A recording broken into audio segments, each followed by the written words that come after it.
নমস্কার দর্শক বন্ধুরা, কেমন আছেন সবাই? আশা করি সবাই ভালো আছেন আর আমরাও খুব ভালো আছি। আজকে আমি নিয়ে চলে এসেছি একটা সুন্দর ভিডিও, যেটা হলো কিনা জামাই ষষ্ঠীর ভিডিও। তোমাদেরকে কথা দিয়েছিলাম জামাই ষষ্ঠীতে সারাদিন কি করেছি অবশ্যই তোমাদের সাথে শেয়ার করব, আর সেই ভিডিওটাই আজ আমি তোমাদের সাথে শেয়ার করছি। তো জামাই ষষ্ঠীর দিন সকাল সকাল স্নান সেরে পুজো সেরে নিচ্ছি। এর আগের ভিডিওতেই তোমাদের বলেছিলাম ওই দিন আমি জামাই ষষ্ঠীতে বাপের বাড়ি যাই না। প্রথম বিয়ের প্রথম 2-1 বছর গেছি, তারপর থেকে দিনের দিন আর যেতে ভালো লাগে না। জামাই ষষ্ঠীর পরে আমি যাই একবার। তো দিনের দিন এই কারণে ভালো লাগে না, তার কারণ হলো আমার ননদরা ওই দিন আসে, আর ওদেরকে ওয়েলকাম করতে, ওদের সাথে সারা দিনটা আনন্দ করে কাটাতে, ওদের জন্য ভালো ভালো রান্না করে ওদের খাওয়াতে আমার ভীষণ ভালো লাগে। তো সেটা আমি মিস করতে চাই না বলেই আমি জামাই ষষ্ঠীর দিন বাপের বাড়ি যাই না, সারাদিন আমি আমার বাড়িতেই থাকি। আর সেই কারণেই দেখো তোমরা, এখন আমার সকাল সকাল আমার গপুকেও তুলে দিয়েছি, তুলে স্নান টান করিয়ে ভোগ দিয়ে দিয়েছি আর পুজো সেরে নিচ্ছি। সকাল সকাল পুজো করতে আমার খুবই ভালো লাগে। তো রোজ দিন হয়ে ওঠে না খুব তাড়াতাড়ি পুজো করা, একটু বেলা হয়ে যায়। আজ যেহেতু রান্নাবান্নার অনেকটা দায়িত্ব আমার ওপর আছে, তো সেই কারণেই একটু তাড়াতাড়ি সব কাজগুলো সেরে নিচ্ছি। এবার নিচে যেতে হবে, গিয়ে সেখানে রান্নার কাজে অংশগ্রহণ করতে হবে। এখন আমি একটু সারা ঘরে ধুনো দিয়ে দিলাম, তারপর দেখো আমি নিচে চলে এসেছি আর এইখানে মায়ের হাঁড়ি বসে গেছে। মা কত বড় একটা হাঁড়ি বসিয়েছে দেখো, এতে রাইসের ভাতটা হচ্ছে, আর আমি এখানে রাইসের জন্য সবজি ভাজতে শুরু করে দিয়েছি। আজকে অনেক কিছুই আছে মেনুতে, সবটাই তোমাদের সাথে শেয়ার করব, তোমরা দেখতে থাকো পুরো ভিডিওটা।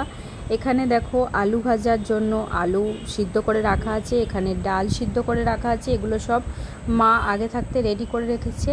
আর এইখানে দেখো দিদা এখন আমাকে জোগাড়ে হেল্প করছে। দিদা খুব সুন্দর আনাজ কাটে, তাই আনাজ কাটার দায়িত্বটা দিদার দিকেই বেশি থাকে আর কি। দিদাই বেশি আনাজটা কাটে। তো এখন দিদা আমাকে আনাজ কেটে হেল্প করছে, আর এইখানে আমি এখন মিক্সিতে বাটনা করছি। দেখো তোমরা, এখানে আদা নিয়েছি বাটবো বলে, আর এখনও রসুন বাটতে বাকি রয়েছে।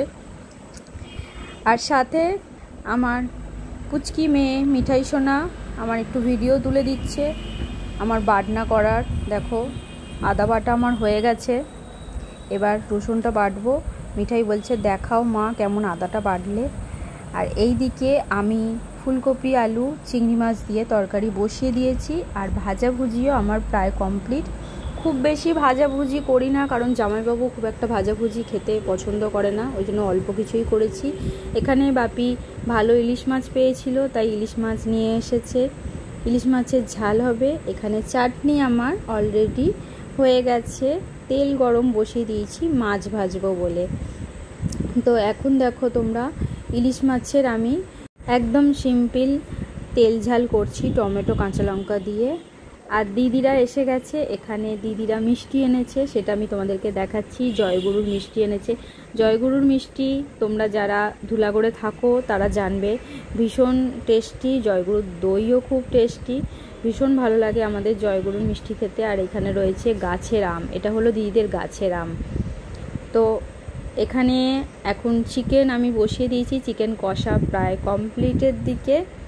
দুপুর 1:30টার মধ্যে আমার সমস্ত রান্না কমপ্লিট হয়ে গিয়েছে।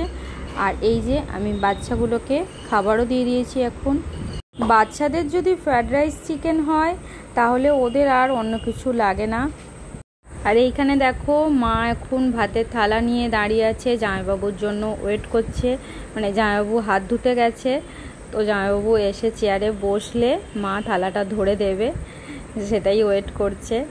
তো ভীষণ সুন্দর লাগে এই দিনটা, ক্যামেরা বন্দি করতে খুবই ভালো লাগে। তো তোমাদের সাথে সেটাই শেয়ার করছি। দেখো কত সুন্দর একটা মানে মুহূর্ত। জামাই ষষ্ঠীর তো এই মুহূর্তটাই স্পেশাল না, শাশুড়ি মা জামাইকে খাবারটা ধরে দিচ্ছে এখন, আর জামাই সেটা যেন তৃপ্তি ভরে খায়, এতেই শাশুড়ি মায়ের তৃপ্তি। তো এখানে মেনুতে আজকে কি ছিল তোমাদের দেখিয়ে দিই। দেখো 3 রকম ভাজাভুজি ছিল, ডাল, ফুলকপি চিংড়ি, আর ছিল ইলিশ মাছের ঝাল, চিকেন কষা, ফ্রায়েড রাইস, চাটনি, দই, স্যালাড, মিষ্টি।